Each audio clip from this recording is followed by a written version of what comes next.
All right, hello everybody.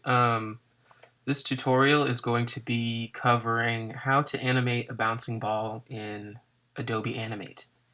I got a couple requests to do a little tutorial, so I'm gonna do my best to do that for you. So first, this is Animate just before we've opened a file, right? We've got all my old files down here. And then we've got some kind of template options up here. Start a new file fast. I would just go with full HD because that is going to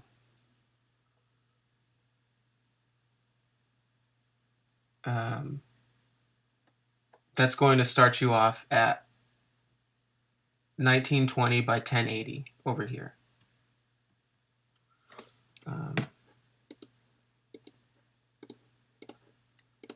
Which is like industry standard file size. Now come over here, right here, to the frames per second and change that to 24. Because again, that's just industry standard. And I like to go up here to the zoom and click fit to window, because otherwise we'll be too zoomed in. Now that we've got all the basics set up, come over here, change my color to black, come down here to the first layer. All right. Oh, and you know what? Before we do anything, I like to hit save. We'll save this to our Animate tutorials.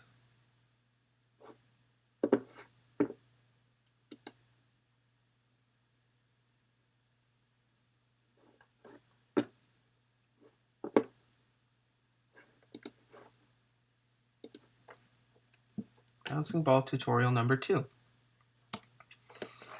Sorry if this is starting off a little slow. But saving your file before you start working is actually really important. Because then you know you can just hit Command S and your progress will be saved as you go.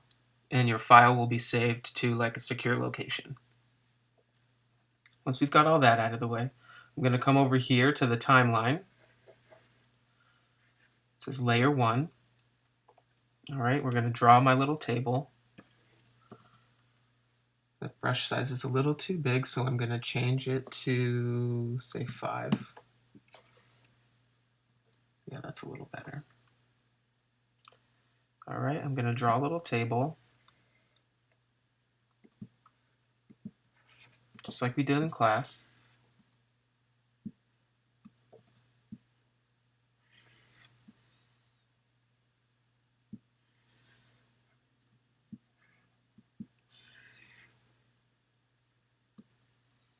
All right, and I'm going to highlight all of these frames up to about 50 and hit F5. All right, F5 in the top of your keyboard creates new frames, and they will be the same. It's not a new keyframe, it's just new frames. So that's how you, if you want to like drag a drawing out longer on the timeline, that's how you do that. You can also just tap the end here, select a frame, and drag it. It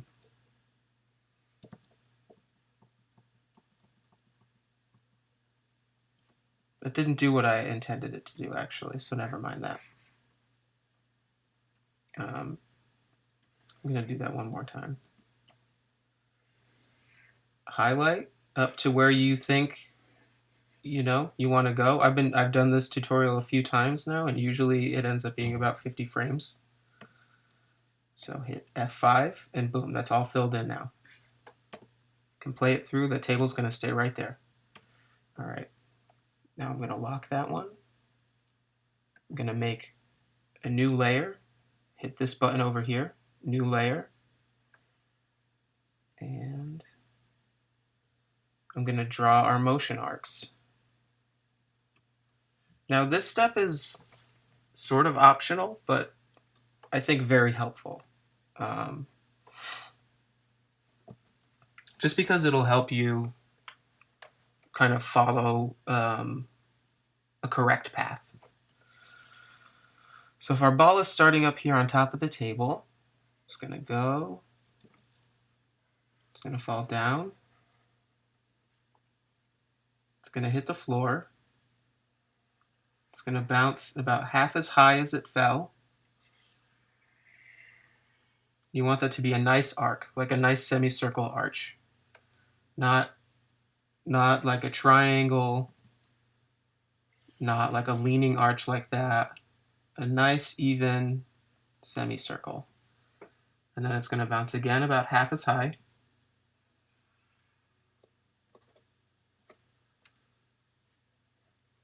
Excuse my shaky coffee hands. And then one more time, about half as high. And they generally bounce about half as far as well. So if we're going half as high each time, we're going to go about half as far each time. Because that's just how momentum and energy work, I think. And then here it'll kind of skitter to a stop. Do a little arrow. All right, now that we've got that frame filled in, I'm going to lock that layer over here. And I'll label these two so we can see. Table. Double click where it says the layer name, and you can change the name. All right, motion arc. I'm going to come over here to this little plus sign again. Add a new layer. And this one is finally going to be our ball. So I'll pick a nice blue color. And we'll draw our ball.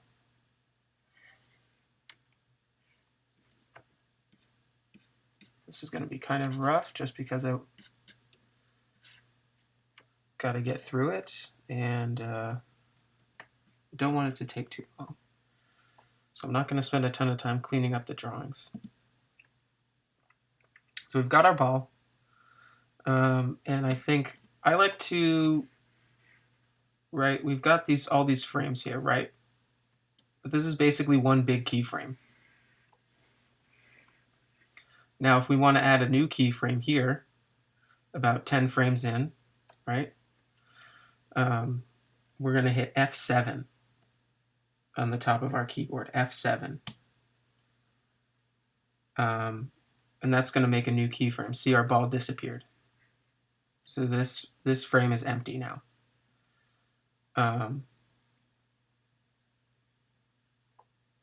So we can start drawing our contact poses, like where they hit the floor. Right? And I'm going to turn on onion skinning, which is this button right here. And that's going to help me kind of just reference, like, okay, that's about how big the ball was before. I'll do a little squash.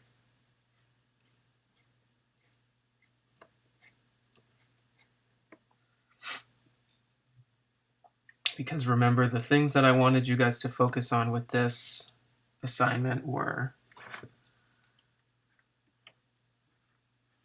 1,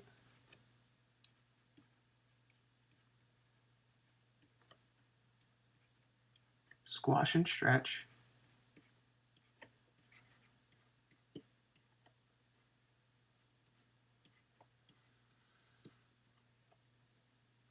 2,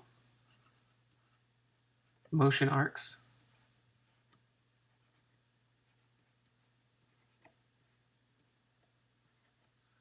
And 3, consistency of volumes, which are kind of things that I want you to focus on for every assignment, especially consistency of volumes.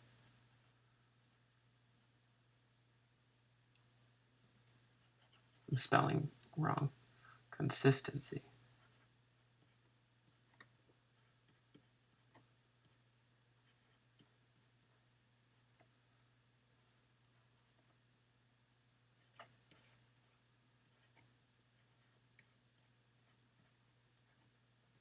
Consistency of volumes. Okay. I will move that layer down here and change it to notes. Lock that layer. Come back over here to my second keyframe.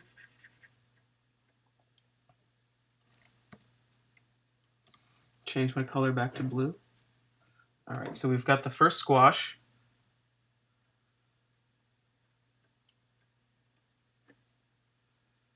Then, trying to think, where should I put this new keyframe? I'll just do one after another and I'll show you guys how I usually work. So F7, another keyframe. Here we'll put the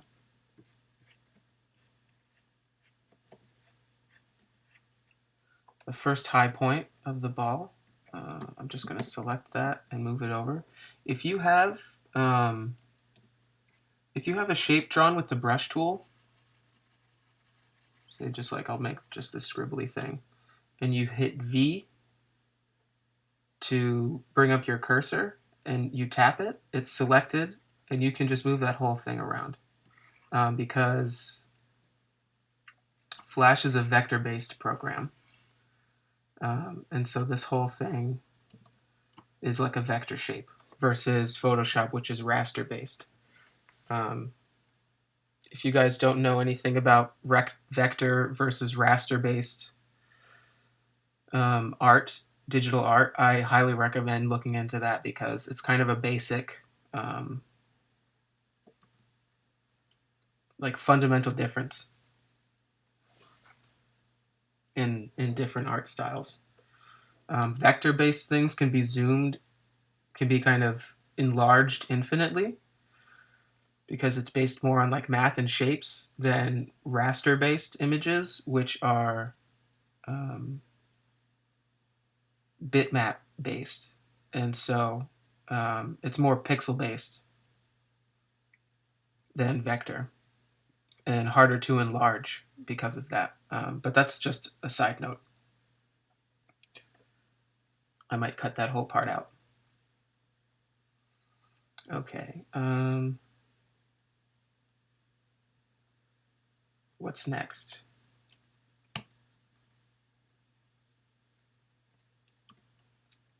Now I'll do my third contact pose. If I come over here, I can change where, like how far my onion skinning will show just by dragging this little slider here. But I want it to go as far back as the first contact pose just so I can see, okay? So I want the second contact pose, which is just where the ball hits the floor, where the ball makes contact with the floor, to be slightly less squashed because the ball's running out of energy. So if this one's squashed from here to here, the second contact pose is going to be slightly less squashed. All right. Now I'm going to add another keyframe for my second high position here. Can you guys hear my neighbor's baby crying?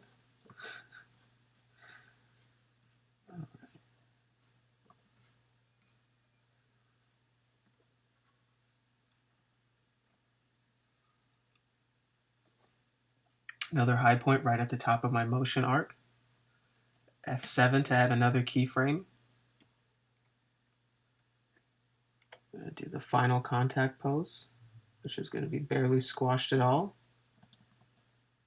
because we're running out of momentum. Just a little bit of a flattening effect going in there. And then come over here 2 more frames away. F7 again to create a new keyframe, new blank keyframe. And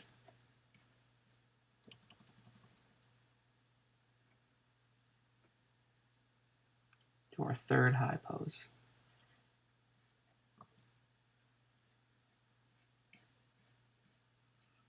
Just a bit of a bounce there. 2 more frames away, F7.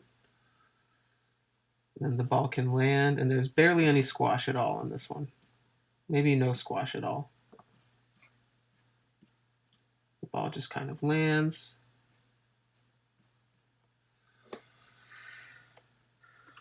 Select that, move it up a bit just so it's in line with the floor on the like the other ones are.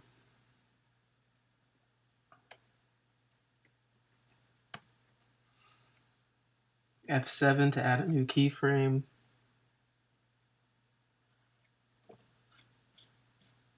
Then draw the ball just a bit farther over.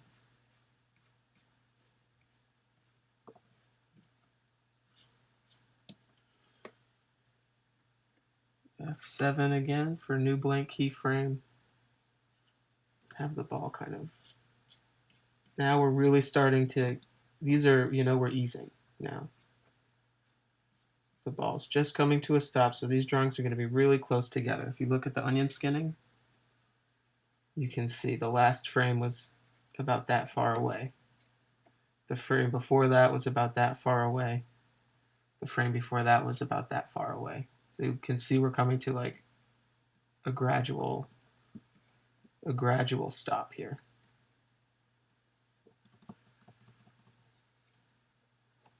Okay, now that we've got our keyframes put in, I'm going to turn off my onion skinning and just play this through. Right? Already you can see we've got the start of a bouncing ball here. It's pretty rickety, but we've got the keyframes. We can see the high points, we can see where it contacts, and we can see the ball come to a stop. All right? Now I'm going to go between all these keyframes one at a time and just start to add our in-betweens or our breakdowns.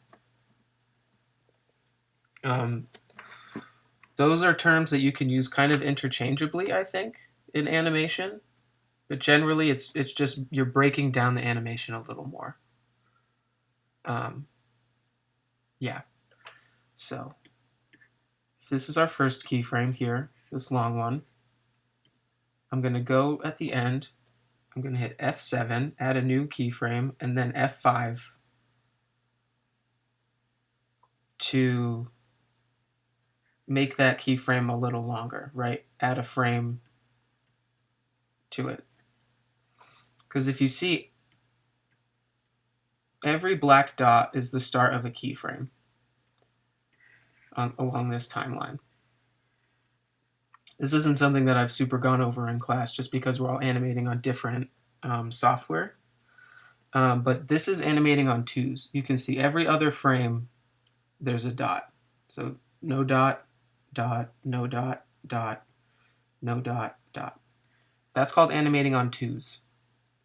Every other frame, every 2 frames is a new drawing. At 24 frames a second, that just makes it a little bit easier to kind of fill your timeline, rather than animating on 1s, which would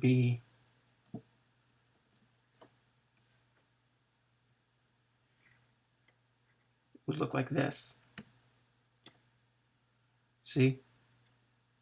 Every frame has a circle, which means every frame is a new keyframe compared to this layer down here. Animating on 1s is just super tedious.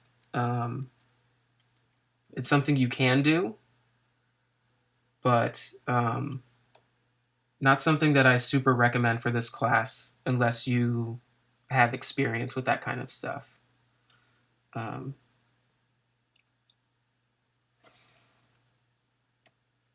But we'll get more into like animating on 1s versus animating on 2s versus animating on 3s or 4s as we get through the class. Okay, so I'm going to turn my onion skinning back on.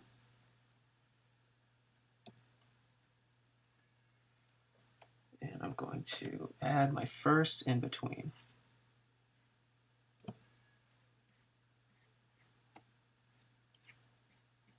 I'm going to go right between here where the ball was and here where the ball is about to land. And I added that keyframe right here. Now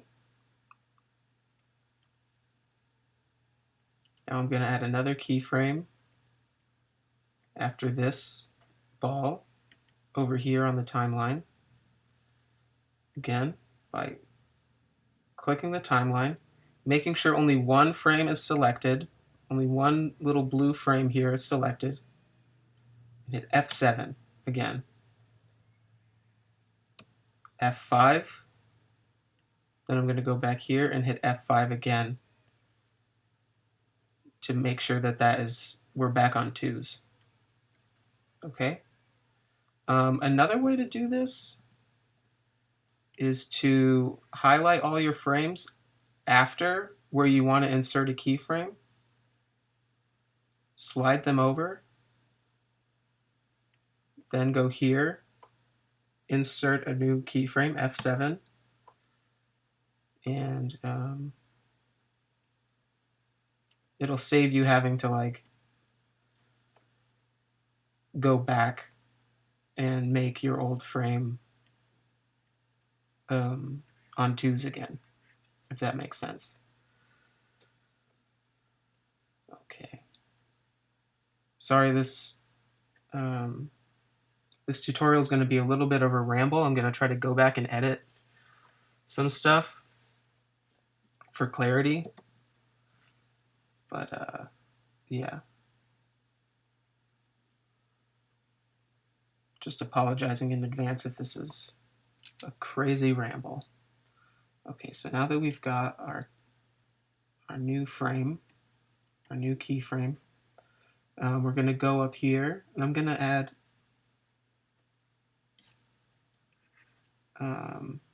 because the ball is starting to slow down in the air here, I'm going to draw my frame a little closer to this keyframe. Right? Go to this keyframe. I want to add a frame, another drawing right after this one. So I'm going to highlight all those drawings, slide it over to, tap right there, and hit F7 again.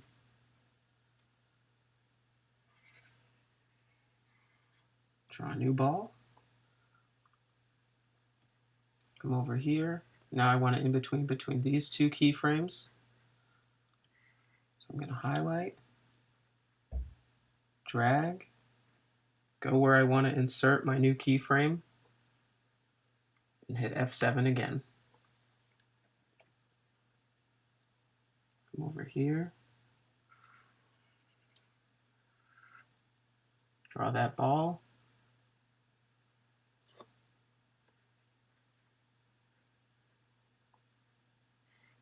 Insert a new keyframe after the high point here.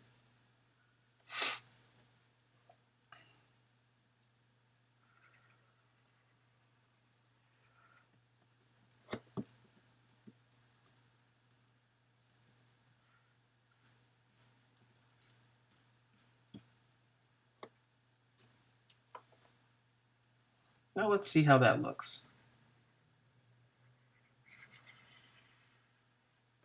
Turn off our onion skinning, go back to the beginning, hit enter or return. Not bad. A little blocky in parts, a little jittery. but we're starting to get the sense of like squash. We've got some nice hang time up here, you know, with these 3 frames. Squash again.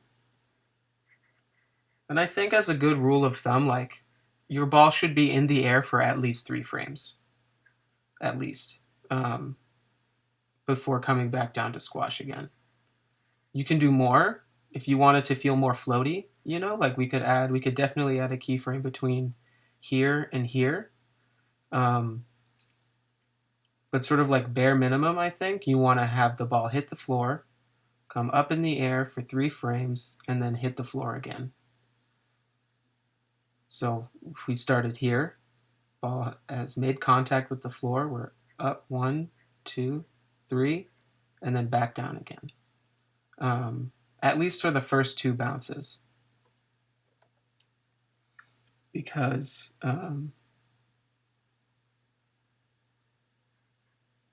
you just want to give it that feeling of kind of, it goes up, it starts to slow down. That's why the drawings are so close together. Gravity starts pulling back down on that ball, and then boink, we land again.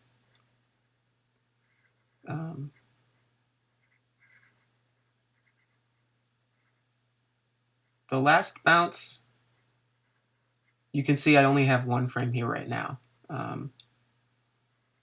before we sort of ease into our stop here at the end.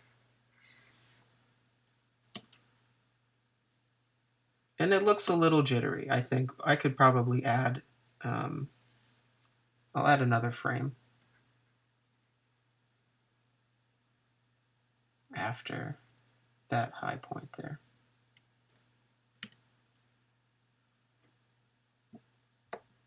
Turn my onion skinning back on. All right. This previous frame here is my high point. I'll draw another ball.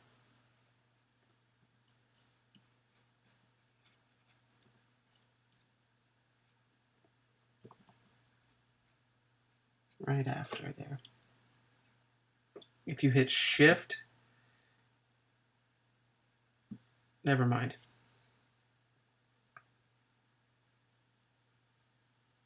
No, you know what?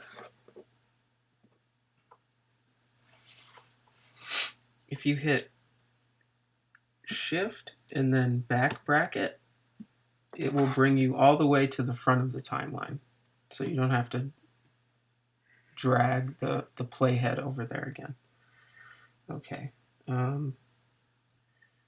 Hit enter. Yeah, that's looking a lot smoother at the end. I think we could definitely add some more keyframes for the fall here. Like, I want to ease out of this starting position. So I'm going to add a keyframe. F7, new blank keyframe, remember? And draw the ball just slightly moved over.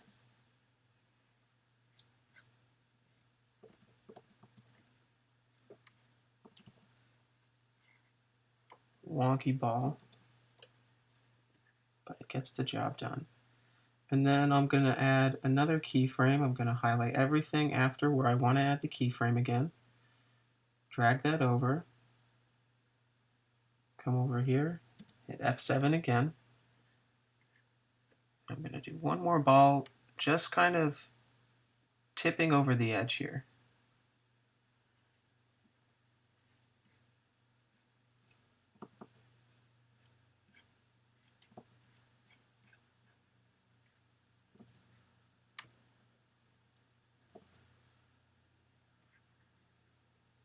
All right, let's turn off onion skinning again and play through. All right, that looks pretty good to me. It's pretty straightforward. There's plenty that I could critique about this.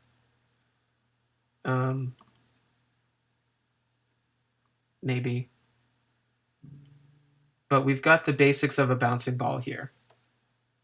And let me go through and count how many frames in total have I drawn. How many keyframes do I have on the timeline? 1, 2, 3, 4, 5, 6, 7, 8, 9, 10, 11, 12, 13, 14, 15, 16, 17, 18. 18 frames.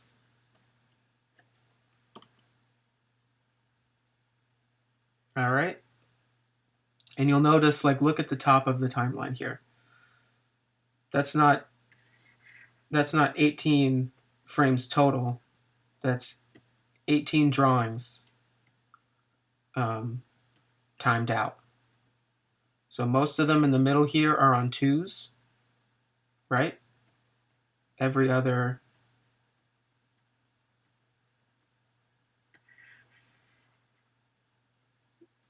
drawing is a keyframe.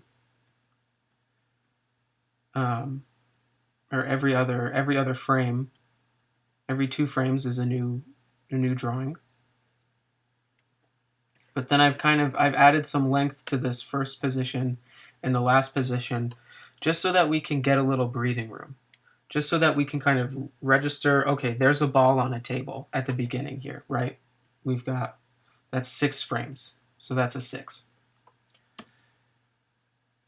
And then I've added this little kind of tail of frames at the end here, just so that we can register that the ball has stopped.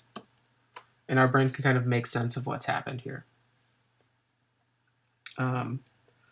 Now that's basically the tutorial. That's it, start to finish, really. Now I'm going to go in and play around with some stuff. You can, if you want to just get to work now, stop the video now, that's fine.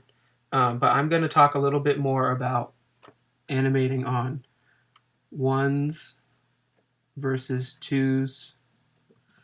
Put this on a different layer. I'm going to talk a bit now about animating on 1s versus 2s versus 3s. Maybe I should make a whole new video for that. Maybe I will. But if we come down here, right, back to our timeline, back to our layer with all the drawings on it, I found my first high point. Now I want that high point to hang in the air a little bit longer than everything else, 1 frame longer.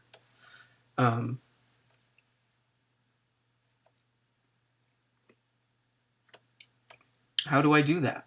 Come over here, tap, see that frame is blue now, right there. I'm going to hit F5, and it'll make, see, we've added a frame to this keyframe. Now I'm going to do it again. I found my second high position. I want that one to hang in the air a little bit longer too. So I'm going to hit F5 to add a frame. And now you can see we've added like a 3 frame, or we're starting to animate with 2s and 3s.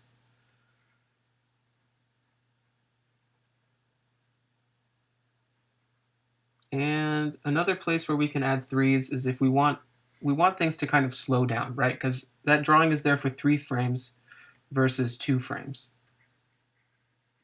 like we had everything before. So it's going to hold a little longer in the air, and it's going to slow things down a little bit.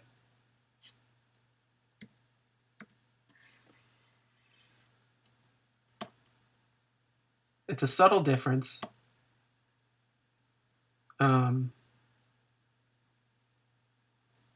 But it's something I encourage you guys to play with. Like, animating a bouncing ball totally on 3s, if we made all of these 3 frames versus 2, it's going to start to look a lot blockier. It's going to start to look more like anime.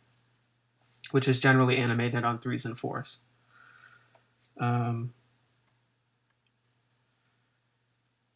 Add a frame here, add a frame here, because these are where our ball is starting to slow down, right? So that'd be a good place to add some 3s.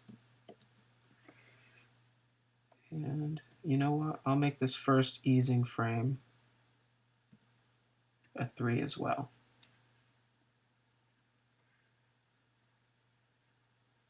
And maybe even just for the sake of experimentation, this first falling frame, I'll hit Hold Shift and F5 to delete a frame.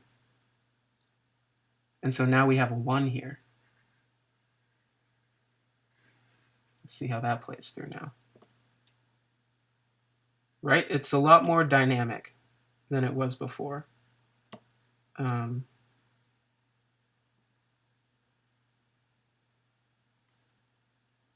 can't think of any other place where I would add a 1.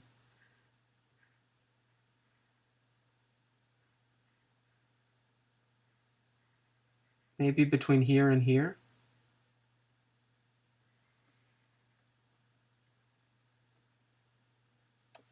Move that over just 1. F7.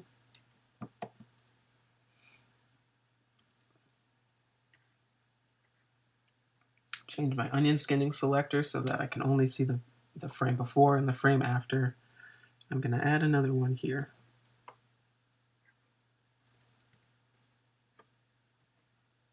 Just for the sake of playing around with our keyframes.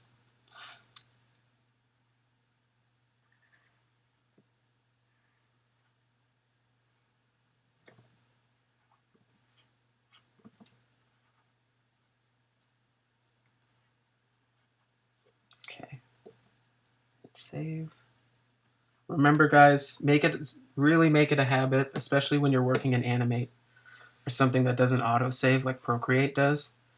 Command S, often. Because when you get into the habit of that, the chance that you will lose work because your computer crashed and you hadn't saved in 30 minutes or something, the chance of that goes way down.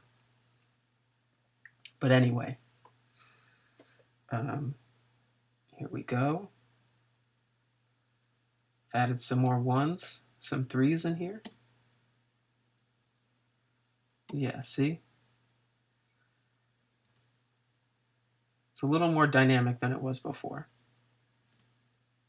I maybe should have duplicated that layer so that we could go back and see what it looked like all on 2s, but that's okay. This has been a bouncing ball tutorial with a little aside on 1s versus 2s versus 3s. I hope that this is helpful for those of you who are animating in Flash. Actually, now I'm going to go, just because you guys have to export these as well. If you want to export this, go up to File, Export, Export Video Media, I think.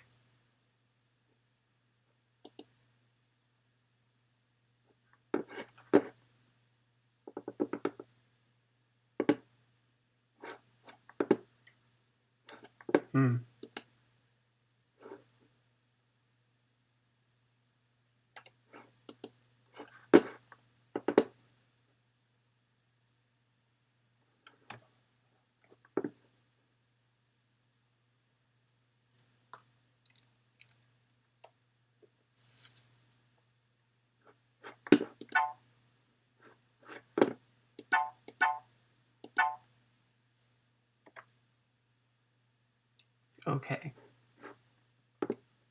Something paused. Something is like about to crash my computer. So I will edit this stuff out.